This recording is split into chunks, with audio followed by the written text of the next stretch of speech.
Sir आप कहाँ से? मैं एडवोकेट जेपी शेखपुरा क्रांतिकारी, जिसने अब तक हिंदुस्तान में 1300 मैंने आंदोलन किए हैं।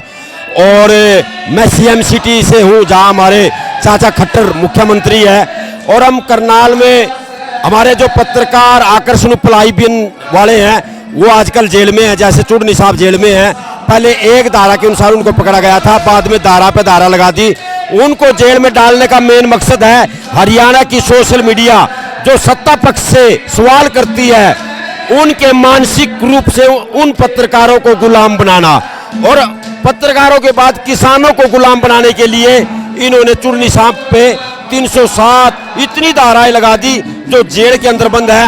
और ये महाभारत की लड़ाई कुरुक्षेत्र में शुरू हुई थी और आज धर्मयुद्ध यहाँ से शुरू हो रहा है। हमारा मेन मकसद है हमारे किसानों को जेल से निकालो। दूसरी बात, जो हमारे चौथी पास हमारे राजा, हमारे प्रधानमंत्री बार बार टेलीविजनों में कहते हैं एमएसपी है, एमएसपी दूंगा, एमएसपी रहेगी। जो अभी 3-4 दिन पहले केंद्र सरकार द्वारा अखबारों में भी एमएसपी की लिस्ट आई है 23 फसलों की, ये कागजों में है, ये हमारे को मिलती नहीं है। यहाँ से एमएसपी लेकर के जाएंगे।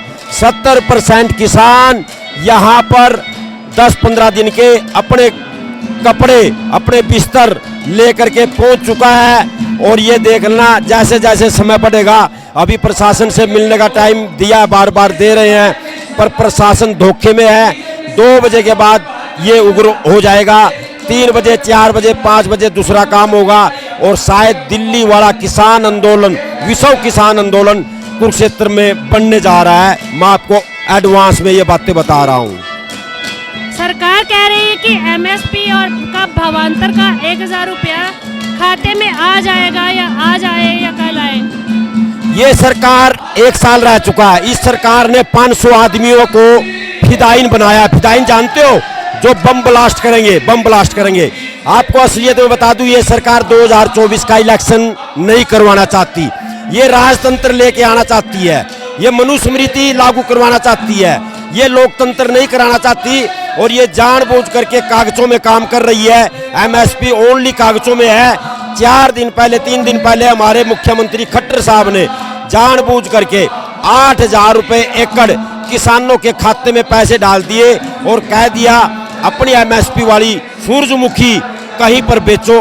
ये इन्होंने काम किया है। ये फूट डाल रहे हैं, धार्मिक नेता पैदा कर रहे हैं, कट्टरवादी नेता पैदा कर रहे हैं। ऐसे ऐसे किसानों को पैदा करके विस्फोट कराना चाहते हैं। इनका मेन मकसद है गोरे अंग्रेजों की तरह जातीय धार्मिक दंगे करवाना, सामाजिक दंगे करवाना, धर्म की लड़ाई कराना। ये उन पर चल रहे हैं। जैसे मैं अभी बोल रहा हूँ ना, जैसे ये वीडियो वायरल होगी तो विदेशों में जो काले नाग आरएसएस के नौजवान बैठे हुए हैं, ये उनके पास पैसे भेजते हैं और वो रात को हमारी बहन बेटियों के, जैसे संगीता दैया हमारी बहन जिसने हमारी कौम को जगाया, 5 दिन से ऐसे ऐसे जहरीले उसको गालियां देते हैं। हमारी बहन बेटियों को इनके आदमी गालियां देते हैं आरएसएस वाले, ताकि मानसिक रूप से परेशान हो जाए और ये देश में जो जागृति लाना चाहते हैं वो जागृति ना आए। ये बहुत गंदे आदमी हैं। हमारे दादा परदादा कहते थे आरएसएस वालों से दूर रहना, पर हमने गलती कर दी। 2014 में हम लोगों ने वोट दी। आप लोग बताइए, गुजरात से पूरे देश से 75 आदमी 20-20 हजार करोड़ रुपए लेके हमारे देश को छोड़ करके दूसरे देशों में बड़े बड़े अमीर आदमी बन गए हैं। ये कहाँ का इंसाफ है?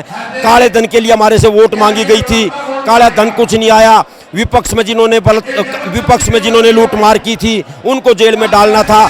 ये केवल धार्मिक हिंदू, मुस्लिम, पाकिस्तान, हिंदुस्तान, आतंकवादी, खालिस्तानी शब्द के अलावा कुछ नहीं कहते।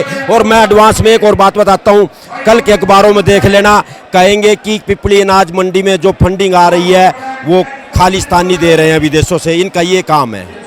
आप जिस तरह से आपने कहा कि आपके पत्रकार को भी डाला गया जेल में, किसानों को भी, और गुरनाम सिंह चड़ूनी के साथ अन्य किसानों को भी डाला हुआ।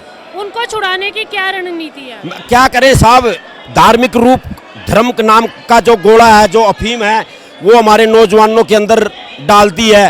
वो हमारे देश के प्रधानमंत्री को भगवान समझने लग गए हैं। जैसे वो मतलब नौटंकी करता है उसके बहकावे में आ जाते हैं।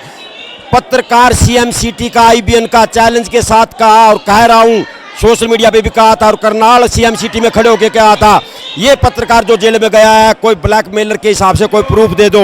इस पत्रकार को जेल में डालने का मेन मकसद था हरियाणा की जो सोशल मीडिया के तहत ये महिलाएं बहनें हमारी आवाज़ें आगे तक पहुंचा रही है, मानसिक रूप से पत्रकारों को एक किस्म से टेंशन में देना।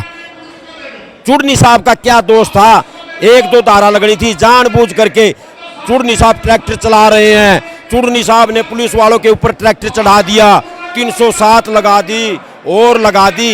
इन्होंने अपने हाथों पे अपने आप को आड़ी मारी है। सारे संगठन इकट्ठे हो चुके हैं एक झंडे के नीचे।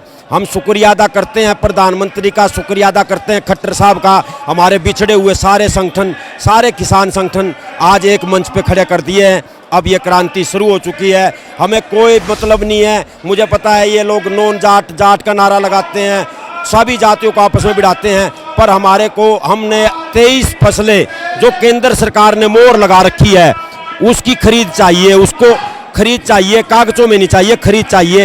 एमएसपी का बिगुल यहाँ से बच चुका है।